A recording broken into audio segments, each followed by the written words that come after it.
After a series of brazen attacks on places of worship in Russia's Dagestan, a synagogue continues to smoulder. The mostly Muslim region announced 3 days of mourning on Monday after gunmen went on a rampage there in coordinated assaults on two of the republic's most important cities. The death toll has risen to at least 20. Here's Sergei Melikov, the governor of the Dagestan region. Today has become a day of tragedy for Dagestan, and not only for Dagestan, but for our entire country. Unprecedented in their cruelty, terrorist attacks were committed today against religious sites in the capital of Dagestan, Makhachkala, and our ancient city of Derbent. Melikov added that authorities understand who is behind the organisation of the attacks, adding that foreign forces had been involved in preparing the assault. He did not give details, and there has been no immediate claim of responsibility. Attackers with automatic weapons burst into an Orthodox church and a synagogue in the ancient city of Derbent on Sunday evening. They set fire to an icon at the church and killed 66-year-old Orthodox priest Nikolai Kotelnikov. In the Caspian city of Makhachkala, around 75 miles north, attackers shot at a traffic police post and attacked a church. Gun battles erupted around the Assumption Cathedral in Makhachkala, with heavy automatic gunfire ringing out late into the night. At least 5 of the attackers were killed, and Russia's investigative committee said the majority of those dead were policemen. Dagestan is made up of a patchwork of ethnic groups, languages and regions that live in the shadow of the Caucasus Mountains between the Caspian Sea and the Black Sea. President Vladimir Putin, who has long accused the West of trying to stoke separatism in the area, expressed condolences to those who lost relatives via his spokesman, Dmitry Peskov. The attack on Christian and Jewish places of worship has stoked fears Russia may be facing a renewed militant Islamist threat just 3 months after a deadly attack in Moscow. 145 people were killed at the Crocus Concert Hall in March. Islamic State claims responsibility for that attack. The chief executive of a South Korean battery maker apologized on Tuesday over a massive factory fire the day before as firefighters found the body of the last missing worker, raising the death toll to 23. We apologize for the loss of many lives in the fire accident at the Aracel plant on June 24th. Aracel CEO Park Sung-kwan was speaking to reporters at the factory site in Hwasong, an industrial cluster southwest of the capital Seoul. He promised the company would take on a firm responsibility for the tragedy and cooperate with the authorities' investigations, while Aracel's director insisted the company had fully complied with safety procedures and training, including with simulated fire conditions. A Labour Ministry official told Reuters authorities were looking into Aracel's compliance and whether it gave adequate safety training for temporary foreign workers. Some of the 103 workers at the factory, including a number of those killed in Monday's fire, were contract staff sent by a manpower company. At least 17 of the victims were Chinese nationals and 1 Laotian. Some women, believed to be family members of the deceased, were seen sobbing for their loved ones outside the factory on Tuesday. Between their cries, one of them said in Korean, "How scared you must have been." Firefighters with search dogs combed the gutted structure before locating the missing 23rd victim. Forensics, police and Labour Ministry officials were also there as part of a joint investigation. One official told reporters 9 agencies were working together to figure out the exact location and cause of the fire. It's the latest industrial accident in a country where dozens of manufacturing workers lose their lives on the job each year, despite repeated calls to improve workplace safety. The South Korean government has now ordered urgent safety inspections at high-risk industrial sites. China has approved the sale of popular weight loss drug Wegovy. That's according to Danish drug maker Novo Nordisk on Tuesday. In March, Novo said it would initially focus on patients paying out of pocket for the weekly injectable drug once approved in the country. The company did not immediately respond to a Reuters request for comment on its launch plan. It also didn't elaborate on costs and expected supplies of the weight loss treatment in China. The latest approval comes at a key point for Novo in the Chinese market. Its patent there on active ingredient semaglutide will expire in less than 2 years. Local drug makers have also raced to develop generic versions and Novo faces competition from the US rival Eli Lilly. Novo has grown massively in recent years to become Europe's most valuable company. Another of its drugs, Ozempic, won approval from Beijing 3 years ago. Novo saw sales of the product in the Greater China region double to $698 million last year.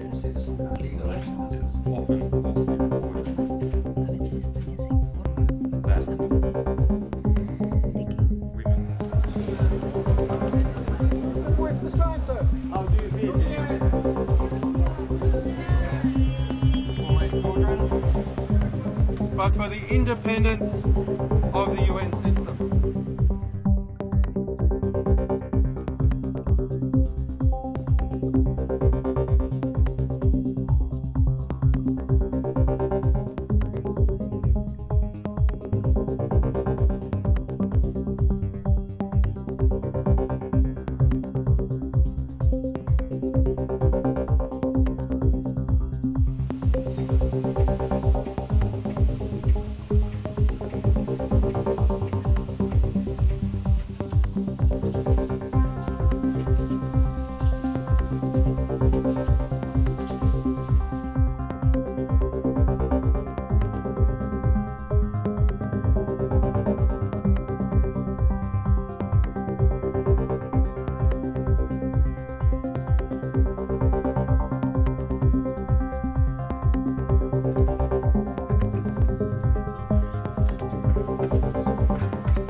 Have you ever experienced Uber's surge pricing? Now imagine something similar but on a global scale with shipping. That's what's happening now, affecting costs worldwide.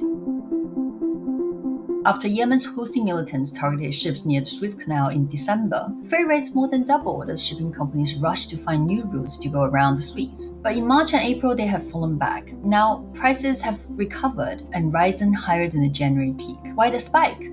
It's not peak shipping season yet, and new ships have been added since last year. Yet global manufacturing is booming, and port strikes in Europe and potential ones in the US are creating bottlenecks. US tariffs on Chinese goods have also led to a rush in front-loaded demand to avoid higher costs. This urgency is pushing rates up. With ships rerouting around Africa's Cape of Good Hope, travel time increases, demanding more ships to maintain trade flow. Consequently, idle fleet rates are at a record low. For shipping companies, this is profitable. Those heavily relying on flexible contracts with spot prices like Zim Integrated Shipping have seen their shares rise significantly. These factors might stabilize, but for now, shipping rates could rise even higher. Like Uber's surge pricing, shipping costs are driven by supply and demand dynamics. The Red Sea crisis... Riding horses and playing foosball, Oren Nolson might look like an average 13-year-old. Walk on, good man. But for the past 10 years, he suffered from daily seizures.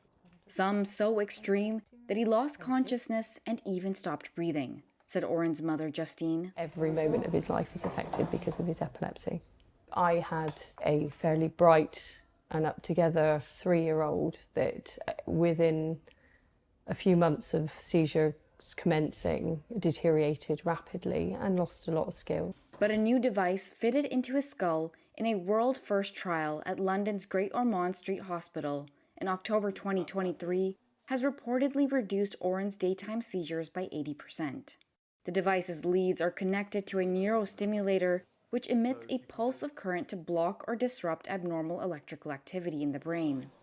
Here's consultant pediatric neurosurgeon Martin Tisdall. But this study is hopefully going to allow us to identify really whether this is an efficacious treatment for epilepsy, and also is looking at a new type of device which is particularly useful in children because the implant is in the skull and not in the chest, and we hope that that will reduce the potential complications. We now know that we've left him with the leads exactly where we want them to be. So that gives the best chance of the device working and reducing the seizures. Oren is part of the CADET project, which investigates the viability of deep brain stimulation to treat children with Lennox-Gastaut syndrome. 3 more children are set to be fitted with the neurostimulator as part of the trial. 7 months after the surgery, Justine says she's seen a massive improvement in her son, who also has autism and ADHD. Very optimistic for the future. I think The Great Ormond Street team gave us hope back, which was something we didn't have. And now the future looks brighter. Kenya's protests followed President William Ruto to a school on Sunday where he was attending the consecration of a bishop. I am telling Ruto, I am telling Kenya police. Widespread youthful demonstrations have erupted across the country over a proposed finance bill that aims to raise an extra $2.7 billion through additional taxes. Inside the school in the town of Nyahururu, Ruto was offering his praise. I am very proud of our young people. They have stepped forward tribeless. They have stepped forward peaceful. And I want to tell them we are going to engage them. Outside, protesters were, according to local media reports, blocking vehicles belonging to leaders of Ruto's ruling Kenya Kwanza party. Ruto was whisked away by his security team when they realized the crowds were there to confront him. Protesters say the finance bill threatens to stifle the economy and raise living costs for Kenyans who are already struggling. However, the International Monetary Fund has insisted on the necessity of the bill for reducing the budget deficit and state borrowing. Last week, Ruto endorsed recommendations to scrap some of the new levies, including on car ownership, bread, cooking oil, and financial transactions. Parliament is scheduled to debate the bill on Tuesday and vote on proposed amendments.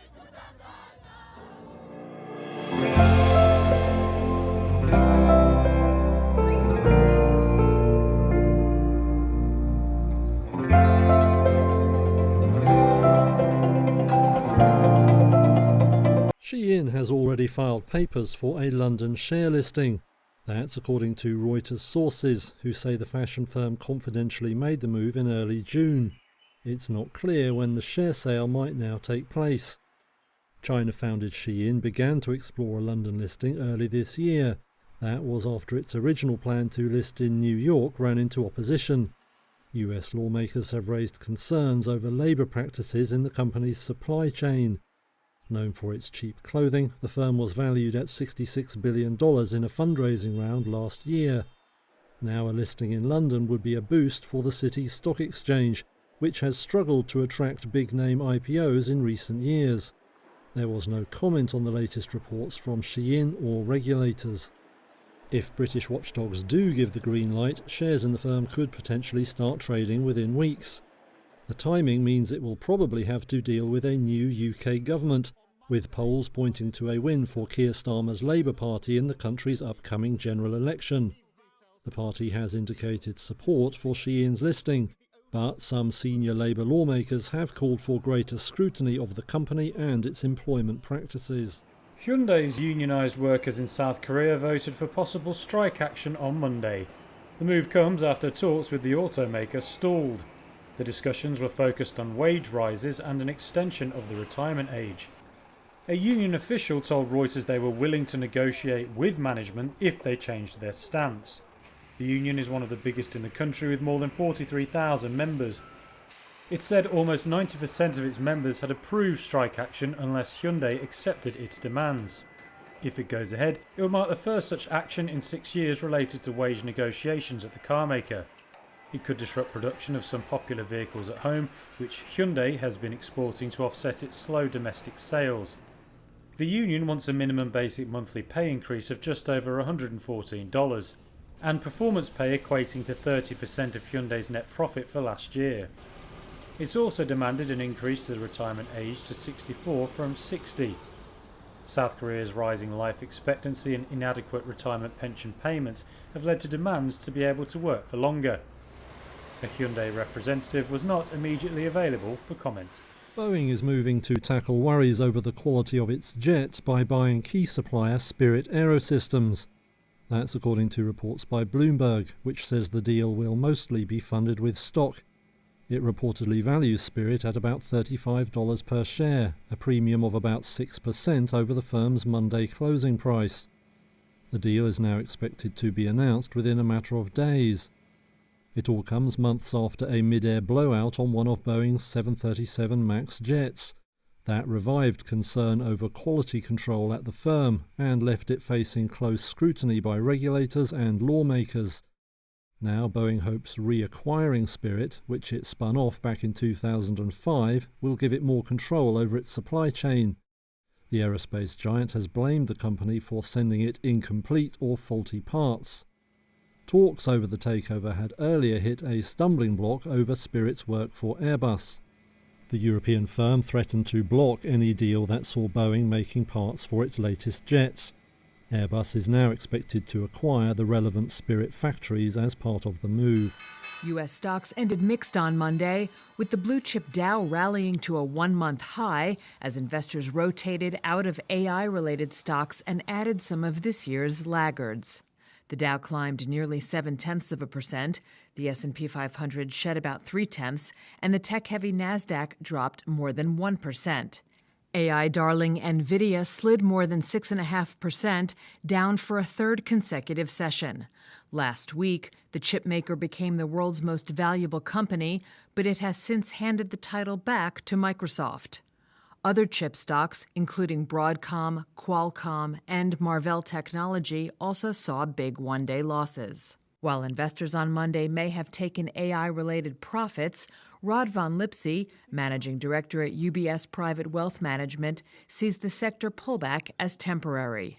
We continue to believe that the enabling segment of AI, those are the power suppliers, those are the semiconductors, those are the cloud-based companies, that those companies are still going to have incredible support. 40% of the companies in the S&P 500 mentioned in their last quarterly calls AI. So this trend is not over. We still think it has legs. We think that investors should make sure that they have exposure and continue to stay invested. Tech stocks bucking Monday's downward trend were Apple and Meta Platforms, both of which rose after a report said the Facebook parent has discussed integrating its generative AI model into Apple's recently announced AI system for iPhones. Technology and consumer discretionary stocks were the lone decliners among the 11 S&P 500 sector indexes. Energy was the top outperformer, gaining more than 2.5%. The biggest event on investors' radar this week is Friday's Personal Consumption Expenditures Price Index report, the Federal Reserve's preferred inflation gauge, which is expected to confirm that price increases are cooling. We have already earmarked 8 billion euros in investment, of which only 2 billion have been invested so far. So right now we're focusing in accelerating the deployment of these 6 billion euros remaining, which have been earmarked for security and defense. We need in parallel to do a needs assessment and a market analysis to identify the gaps and those areas where the EIB can provide a larger value added and really contribute to stepping up its support and building the capacities of Europe in the area of security and defense. So right now we're focusing and accelerating the deployment of these 6 billion euros remaining and also getting off the ground a new facility to invest in equity of startups, innovative companies, for example, in the area of cybersecurity.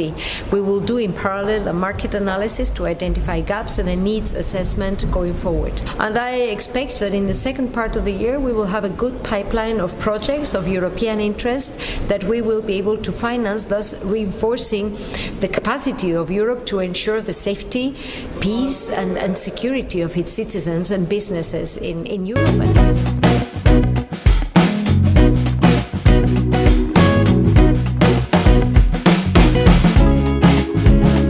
Faced a tumultuous end to her long-standing TV show, The Ellen DeGeneres Show, amidst workplace misconduct allegations. Despite attempts to address the issue, her reputation suffered damage, leading to the show's demise in 2022 and a significant loss in earnings for DeGeneres. Ellen DeGeneres skyrocketed to fame and fortune with her daytime talk show, The Ellen DeGeneres Show, which earned her annual salaries ranging from $75 million to $90 million. The show, known for its lighthearted segments and DeGeneres' mantra of "be kind," garnered a massive following. However, allegations of hostility and harassment behind the scenes tarnished its image, leading to DeGeneres' departure from TV 2 years later. Ellen DeGeneres, despite earning $50 million annually from her show, faced backlash over workplace issues upon its end.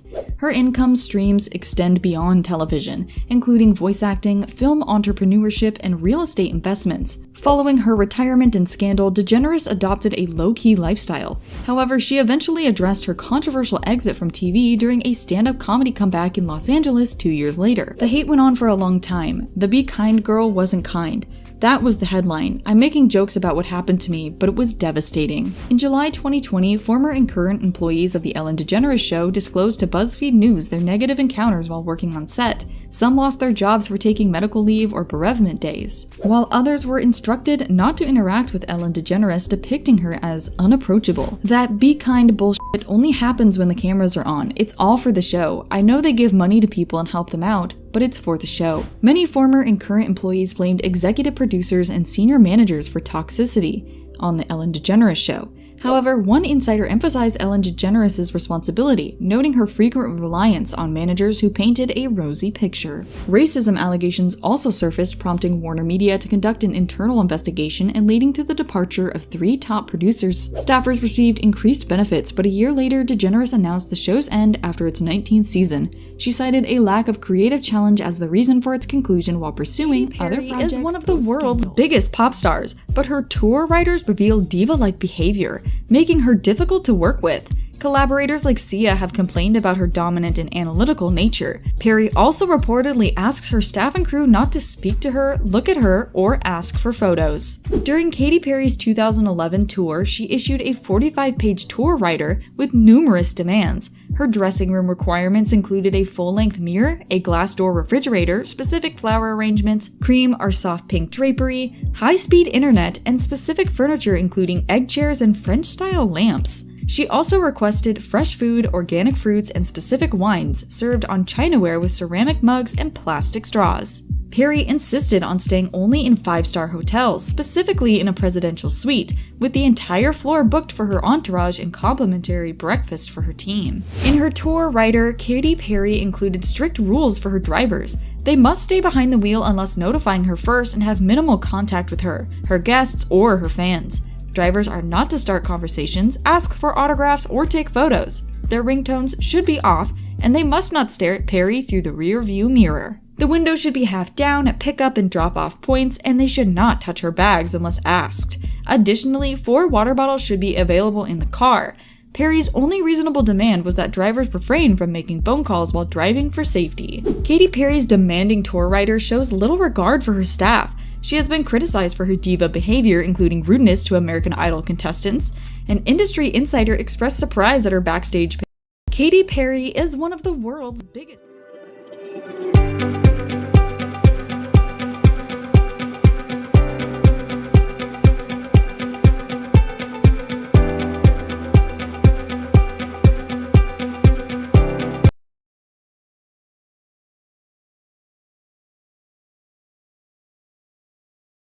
These next few days are going to be tough, and the next few months to restore some of these homes and families back are going to be difficult, but it does mean that we also still need to remain alert and be helping our neighbors. We have damaged roads, we have damaged bridges. We did lose a Burlington Northern Santa Fe Railroad bridge. That is the main bridge going into Iowa that a lot of commodities and different materials move on throughout the state, and between us and those, that river collapsing and going down the Big Sioux last night was a big loss for us. That'll impact us for many, many months to come.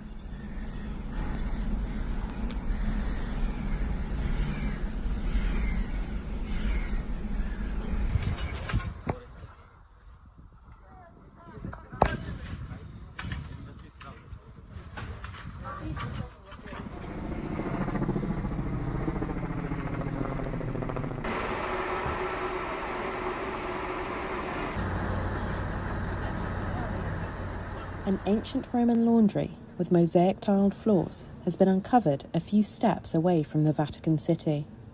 Archaeologists found the ruins during excavations for the construction of a new pedestrian underpass. The area, once lapped by the waters of the Tiber, was originally the location of prominent imperial residences. Alessio de Cristoforo is an archaeologist supervising the dig.